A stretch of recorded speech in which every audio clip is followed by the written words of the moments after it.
Welcome you guys, my name is Court and I'm a floral and event designer, but I'm new to YouTube, so I'm taking you guys with me for a day in my life as a floral designer. It's the Calgary Stampede, so I had to get all of my Western gear on, and then we headed over to the floral wholesaler to pick up some flowers. Now I didn't have time to special order in any flowers, but this was the inspo she gave me. And I was like, exactly. But I pulled a few more photos for reference, and I ended up bringing home some calla lilies and a couple extra things. Then I headed home to make the bridal bouquet, and in this main inspo photo, you can see like the little grasses hanging down with the flowers attached. I just thought that added so much interest and dimension, so I wanted to mirror that look. I started by twirling these grasses around my finger to make them all curly. Honestly, you guys, I ended up having to do this a few times because some of them just like broke in half, but patience is key.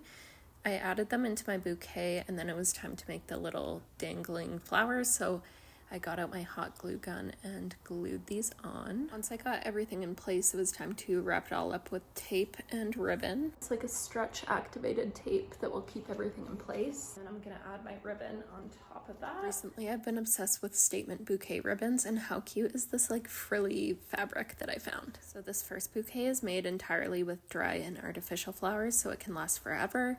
But I also love having options, so I made a fresh bouquet quickly just off camera and then answered a few emails before heading out to the studio where we met our beautiful bride, Zoe. By the time I got there, she was just finishing up her makeup before we brought her on set. And Sophia Fasato was the mastermind behind this like draped fabric look. There she is in the corner fixing up the bride's vintage Dior gown. Okay, and then you can hear our photographer Becky just hyping the bride up. She also brought a few of her girlfriends along to take behind the scenes content, and once she was feeling good to go and we got a few test shots in, we were like, okay, it's time to add the veil and the bouquet. Okay, so this first bouquet is the one that I made off camera. This is the fresh bouquet made with calla lilies and jasmine vine. Like most of my designs, this bouquet is very loosely structured, so there's a lot of negative space. This is your reminder for when you're walking down the aisle, hold it low and tilt it forward.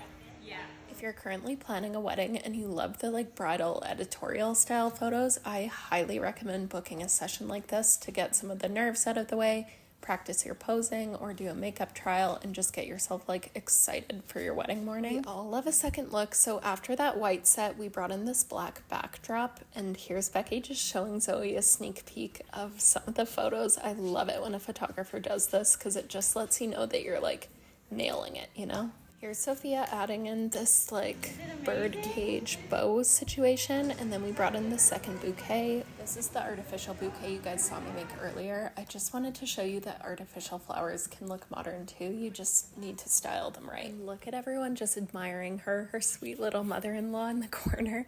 Anyways, I think this black backdrop with the artificial flowers may have been my favorite look, but we got all the shots and it was time to wrap up for the day. I just wanted to show you a couple of the sneak peek photos that Becky put out. What do you guys think? Would you book a bridal portrait session?